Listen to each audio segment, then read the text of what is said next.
Welcome to Ideas of India, a podcast where we examine academic ideas that can propel India forward.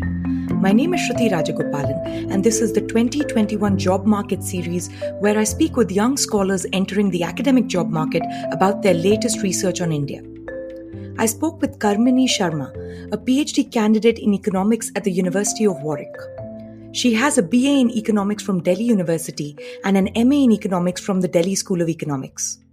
We discussed her job market paper titled Tackling Sexual Harassment, Experimental Evidence from India.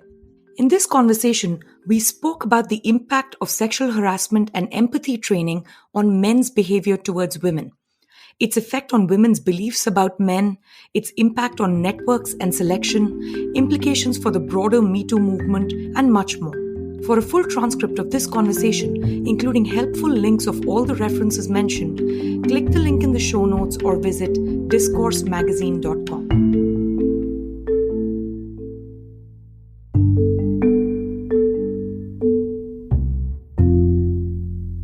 Hi, Karmini. Thank you for coming on the show. It's great to have you. Hi, Shruti. Thank you for having me as well. I'm super excited. You have conducted a very interesting randomized control trial that you ran at two colleges in Delhi University. And at one of them, of course, you give the men an intervention in the form of sexual harassment and empathy training. And in another, you have the same intervention for both men and women. And what you find is both surprising and unsurprising, right? You find that there's a very significant and clear overall reduction in sexual harassment within the treatment group, but only for the men who receive the treatment, which is the people within the college. And the women's experiences with men outside the college doesn't quite change. So that's a remarkable result. Can you tell me more about this paper, how you designed this experiment? What made you think of it? What were the challenges and so on? I think the motivation for the paper in general was, I come from Delhi and we know it's quite sexual harassment is a severe problem there. And this was a problem that was there in my mind for a very long time. And my PhD kind of gave me the motivation to just go after it. And I saw a number of papers, that had come up at that time, and Me Too was, at its peak. So that's the main, that was the kind of a background of where this project came. And then, the call for involving men, I think, turned out to be an important aspect of the project. So what I did was I approached colleges in New Delhi and I designed this experiment where I decided that I will randomize classes in these colleges to receive sexual harassment awareness trainings for men. And why I go with sexual harassment awareness trainings is because, these have been really advocated by policymakers, lawmakers around the world, but we do not have very clear evidence of whether these affect sexual harassment or not. So what I do is that when I provide these trainings to treatment classes, I then look at the effect of the treatment on sexual harassment reported by women. And so that kind of helps me to track the effects of the treatment on men onto actual sexual harassment incidents. So as you mentioned, I collaborated with two colleges to do the intervention with just the men and with one college to do the intervention with just the women. And what I find is that, after these trainings, about 3 to 4 months after finishing these trainings, I find that sexual harassment reported by women goes down because of the treatment that we had done with the men. And specifically, I can tightly link it to the training because these women tell me that they were less likely to be sexually harassed by men in their own class. And that was the unit of the treatment of the experiment. So that's the one thing. But what I further do in the paper is I develop a theory to understand where these effects might be coming from. And this is a simplified theory, and I kind of assume, just to simplify our understanding of this world, is that, you can assume that men can decide whether, they will choose certain actions towards the women, and they can take, let's call them bad actions and good actions. Bad actions are sexual harassment and good actions are, non-sexually harassing behaviors.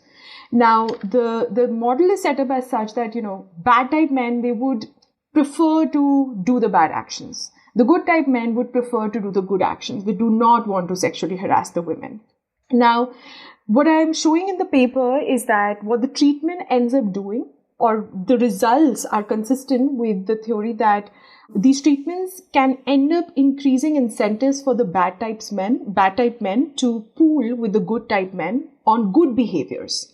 And that is happening because they want to avoid social image costs from their peers, which I'll go about it in a more detail. But what the key point here is that this increased pooling, or increased mimicking, we may call, this creates a screening problem for women. Because now women are, in a fix that, there are so many men who are acting well, but who are the good types and the bad types now? And so that has, I show that, this has an implication on relationships between men and women, which is crucial in this setup. And I find that goes down. Yeah, that I found actually fascinating about your paper. So what you find is not just that the harassment goes down, but there's also a decline, let's say, in the number of romantic relationships within the classroom. And this is, a fairly common thing that you would find in Delhi University colleges. So it's an interesting result. So I have a question here, a broader question about preferences. So you say that the women's preferences have changed because there is this kind of pooling or mimicking behavior and, the bad men are signaling in the same way as the good men. Why don't you see a change in the preferences of the men too? Or is it just that it's not observable or you didn't test for it in survey or something like that? I'm not seeing women's preferences per se change. Women's beliefs change. Women are still it's not as if women are becoming, quote unquote, men haters. They are still, they still want to be in relationships with men, but because of the treatment and because of the pooling kind of behavior, that I'm proposing, women's beliefs are changing about men, and that reduces relationships. So I think one of the most important points you made is, why is it not for the men? I think the important point, regarding men's beliefs or men's behavior. So I think precisely for that, I had designed a lab in the field experiment for the paper, wherein what I did was I paired men and women, these students together with their classmates in this experiment. So they were randomized either into opposite sex or mixed sex pairs, or they were randomized into same sex pairs.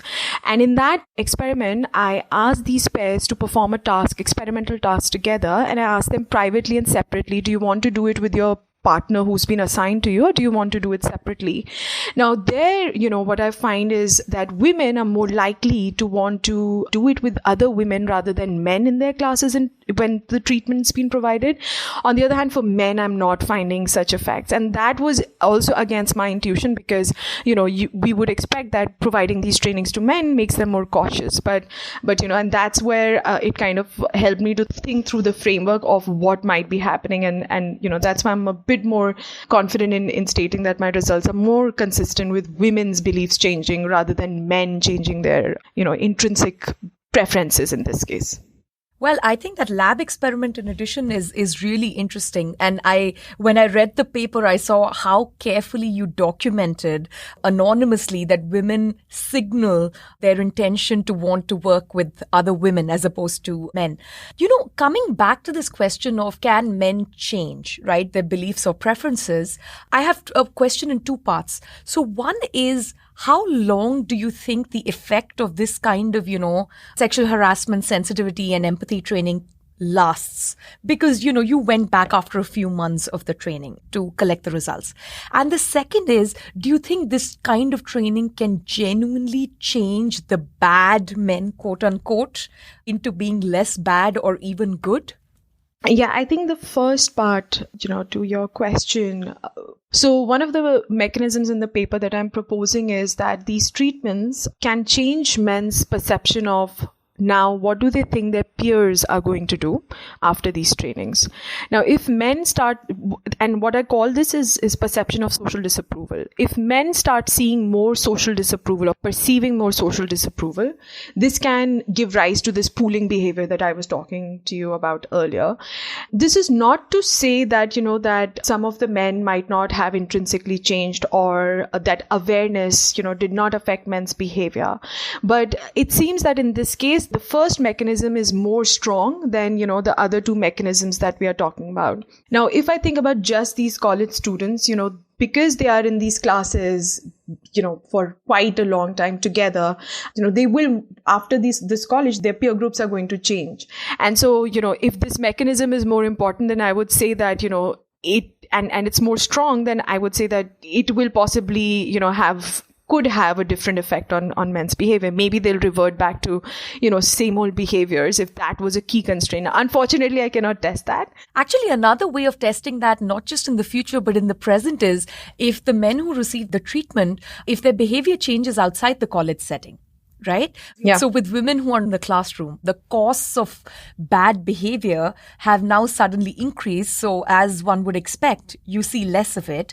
But if the cost of bad behavior has not changed outside the classroom setting, let's say at the canteen or on the bus ride or on the metro to college, then you would see more harassment there. But I can understand your constraint of not being able to test for that and not being able to, observe every interaction they have with women outside of the classroom. Exactly. That's absolutely that. And that's why, I'm confidently able to say that these men's behavior has changed within the classes, because I'm collecting these sexual harassment reports from women instead of these men.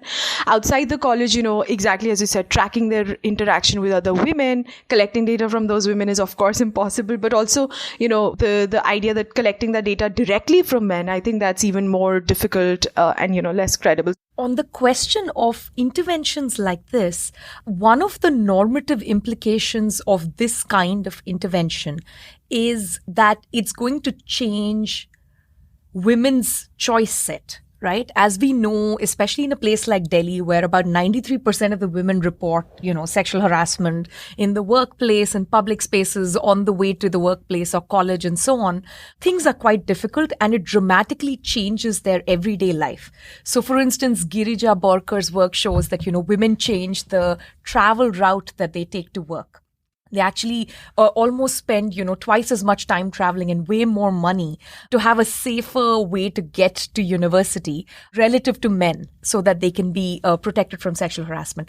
Now, those are really important consequences. So in some sense, these kinds of interventions have this big normative implications.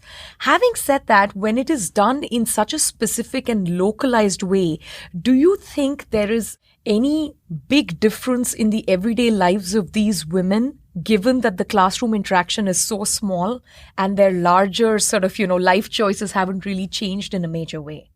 I think, even though, I'm doing this in a localized setup like colleges in New Delhi, the thing is that the environment or the kind of setup that we are dealing with here is, what I call them as interpersonal settings. And, they have repeated interactions between these men and women. And this is very similar to other settings as well, for instance, workplaces. And so I think my results kind of directly speak to those settings as well. With regards to actual choices of these women, I guess the fact that we are seeing this decline in sexual harassment, this might, although I don't track them, but this will have its direct welfare effect on these women. For instance, the translation of the effects is around 50 women are saved from experiencing severe forms of sexual harassment over 6 months, which is, which has huge economic benefit. As far as results on relationships are concerned, however, the fact that these women are choosing to interact maybe less or date these men less, the point is, one thing I cannot say whether these men are the abusive kinds with whom they are changing their relationships. And so there is that benefit that we might not be able to see. Having said that, yes, it will change network structure. That's what, I'm proposing. I'm showing in the paper that there is segregation clearly, and that will have, repercussions for how networks develop for these men and women over the future. But, exactly the welfare effects of whether this was good or bad for the women, it's still an open question in that sense. So. No, absolutely. And I can understand that. And it's also very soon. I want to dig in a little bit into the segregation part, right? So my intuition is that if the segregation is because of this pooling and mimicking that is taking place within the classroom, then the women report fewer romantic and other interactions with men within the classroom, but they should report the same number of interactions with men outside the classroom, or maybe even more if there's a substitution effect, right? Do you see any of that taking place? Are they now, because they can't tell good apples from the bad apples within the classroom, are they looking outside the classroom or outside the college for romantic engagements? So yeah, that's exactly what I find. I find, in fact, that women's relationships with men outside the class increases. And so, that's evidence that women are actually actively substituting away from treated men towards men outside the class who've not been treated. So this gives me, I'm happy about this result, to be honest, because it shows that women's overall utility in matching with men does not go down. So quote unquote, not becoming man haters, but it's really the treatment that is affecting women's choices here. Do you think this kind of intervention through this, a sexual harassment training, do you think it has made the classroom environment a little bit more awkward, and that's the reason for this decline? Like, it's just like people really don't know how to talk to each other anymore, and your usual rules of the game, which are quite fluid, have now become a little bit more standardized because you've gone through this training, and it's going to take time for both genders to seriously find a way to navigate this? I think, if that were the case, for instance, what I would find is perhaps, that men are approaching women much less. Right? Because now men are kind of, in this awkward situation where they don't know what to do, how to navigate this. And however, I don't find evidence for this. And so it kind of tells me that it's not as if that men have, changed their relationship offers in a way, or not just relationship offers, but them approaching women to just interact with them. That has not changed. At least, I don't find that in the data. I have not collected direct outcome on how awkward interactions became. And so, but it is possible. It is still possible. Honestly, it's a great result that harassment is down. So that's not what I'm questioning. I am really just trying to think through how long do these effects last. So that's what I'm trying to get at, from different points of view. Does the training start going away? Do women get better over time at separating the good apples from the bad apples, right? Do people overcome their awkwardness, if any, post a very rigorous kind of sexual harassment training program and so on? So that's kind of what I'm very curious about coming from your paper. Do you think you'll be in a position to go back and look for results later in time, or is it problematic because everyone just kind of disperses year after year in college? So I think two things to that, because, in general, the larger concern that you have about how long these results will last, or, I guess that's the main point, is I find that the results on opposite sex relationships, where I find that women are reducing their interactions, that's much stronger for first year students than it is for, say, second or third year students. And one of the reasons behind that is because these women do not know enough about these men, right? There is this lack of information about these men as well, because they've not interacted with them before. And so, one good implication out of it, if I may say, is that, once they get to know them more, I'm hoping that, this kind of screening will become easier, and, hopefully interactions will become better. Can we take a bit of a detour from your work in the field and go into your work in the lab, where you're trying to understand gender bias when it comes to principals evaluating the performance of their agents? This is, of course, your paper with Fensky and Castanetti. Yeah, I'm happy to talk about this. This was a lab experiment, and in this paper we are trying to understand or study the role or the presence of attribution bias by gender. And the key kind of hypothesis in this case is that in many settings, work or outcomes from work are a function of luck, factors that are outside the person's control, and also that person's own ability and effort. One of the things that we wanted to test is that, is there a differential tendency of, say, bosses or principals in this case to assign successes or failures on tasks to ability and luck for men and women differently? So one, for instance, manifestation of this would be that male manager, or a male or a female manager, when they see a female employee lose on a particular task or fail on a particular task, are they more likely to say that that's because of her ability versus a male employee? And if suppose she does win or succeed on that particular task, are they more likely to say it's because of her luck, or factors that were in favor of her but not just her ability, more than the men? Thankfully, we do not find any result. We do not find the presence of attribution bias. Yeah, lab is a interesting setup. Do you think the lab is a very specific kind of context where the typical cultural, and social context in which this kind of discrimination can take place gets completely removed in one sense? So it's a great way to study the problem, but do you expect that you wouldn't find these results outside the lab given the nature of the question? That's a very interesting question. So one of the things that we are in fact exactly trying to do to address a question like that is to improve external validity in a way, is that we are planning on expanding the sample, or in the process of expanding the sample to other countries. This one was done in India, and so to expanding it to other developing countries and developed countries, that's when we'll be able to say, is culture a factor? So yeah, that's exactly what we are going to do. I want to maybe step away from the precise research papers we've been talking about, and I want to talk to you about the larger question of Me Too.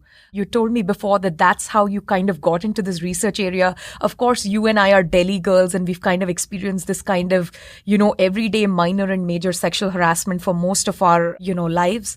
I want to think through, what do you think are some of the implications of your research on the Me Too movement, specifically in India, in large urban centers? That's a big question. Let me break it down in a few parts, or let me share what I was thinking through when I read your paper, and you tell me if you agree or disagree, maybe, if that works. My sense from reading your paper, there's, of course, one result that should please both of us, which is the number of instances of, sexual harassment that have been experienced for these 45, 50 odd women have reduced, right? And so the treatment is working. So that's very heartwarming. But on the other hand, if your mechanism where you describe, the pooling, the mimicking, and therefore the pooling effect, where, the bad apples are kind of mimicking the good behavior of the good apples, and the women can't tell the difference between the two. Now, if that mechanism holds, then is it a cause for concern that we live in a world in India where the law enforcement system is completely broken, right? Me Too cases either don't get a hearing, or they get dragged on for years and years, or in some instances, it's actually the person who is the whistleblower who is getting harassed, right? As we saw in the case of Priya Ramani and MJ Akbar. Again, I think, super important question and interesting. So the results that I have are, again, for 3 to 4 months after the intervention. And, it is possible over long run, there is a change in intrinsic attitudes of these men, and maybe, it's difficult to change them over to change these attitudes over a shorter run. Of course, the thing that makes me a bit more pessimistic is that these are young adults, and so their attitudes might be a little less malleable than, say, school children, for instance, that has been shown in other literature. Now, in terms of, these bad apples hiding, one of the things that I said about, heterogeneity of the results, that if it is the case that more interactions can help remove these information constraints that women might have about types of men, then it is possible that, that it's not possible for men to hide so easily if there is enough data that women have from interacting with these men. But what we find for the first years where there is not such enough information, clearly there is that implication that, some of these men might be just able to change their behavior, even if they don't change their intrinsic attitudes. For me, I will still take that than them not changing their behavior and, continuing to sexually harass women. Mimicking good behavior is on the margin making the lives of these women much, much better. And it's overall reducing the culture of harassment. So I think that's a very strong result. That's something to be quite pleased about. Do you think there are some other implications for the Me Too movement? Any other questions, you'd like to study on the larger topic? I guess one of the, a lot of the emphasis or a lot of the dialogue has been about, what women should do, whether women should complain or not. Why didn't she come before? Why didn't she complain before and all of that? I guess it has to very consciously pivot towards the men. It has to consciously pivot towards the norms in general, or, what the institutions are like and what are they doing, to ensure that this does not even happen. Because we understand very well well that it's difficult for women to talk about this, and they are traumatized when they complain. So I guess the way that perhaps I want to contribute is that, it is possible to engage men. It is possible to have a dialogue with men, and it is possible for it to have an effect on sexual harassment, that we care about, and, that removes the burden from women. I mean, I think that's the main thing. No, I think you're absolutely right. I think a lot of your research is showing how changing the relative cost of, behavior, or observable behavior, at least in the classroom, has this big impact. So we need to form stronger norms and a stronger culture where you can continue to keep these costs on men and not just on the women, as we've seen so far. What is the big sort of, research program going forward? In my future work, I want to extend my work to the workplace, as I alluded to, because the environment of these universities is, again, very similar to the workplace. And so there, of course, it's clear repercussions for productivity, absenteeism, and things that, that we directly care about as economists as well. And so that's where I want to move the agenda, and hopefully you'll hear more. Oh, yeah, absolutely. I think this is, you have lots of work left to do. And given that these are such specific and contextualized results, you'll have to replicate these in many, many places. So I imagine you're going to have a very busy next few years. A couple of other questions just to get to know you a little bit, Karmini.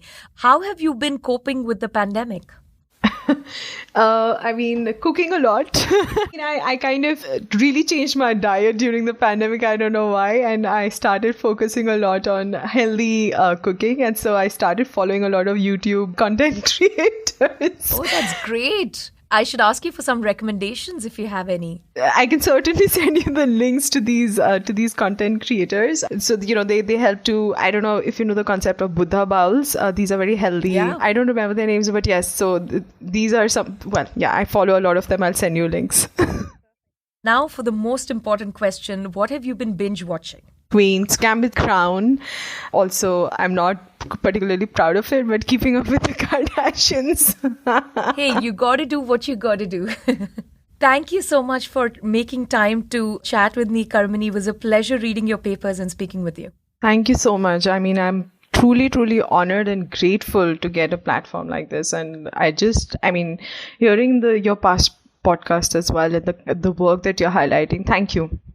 Thank you for that. Most welcome. And we hope you'll come back in the future and share more of the results. So I am tracking these men and women, and now it's been around more than a year since the intervention. So hopefully we will have the data set, the end line completed soon, and I'll have those long-term tracking results for us to discuss about. Oh, fantastic. So then I will have to call you back to talk more about it. Yes.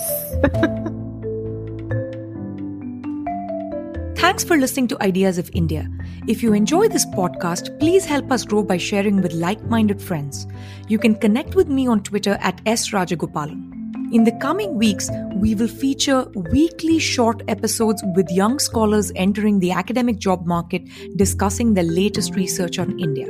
Also check out our new initiative commemorating 30 years of India's market reforms at the 1991project.com. The 1991 Project is an effort to revive the discourse on growth-centered economic reforms in India by focusing on the economic ideas that drove them. In the coming months, we will publish essays, data visualizations, oral histories, podcasts, and policy papers demystifying the Indian economy and the 91 reforms. You can see all the content and subscribe to our newsletter for updates at the 1991project.com.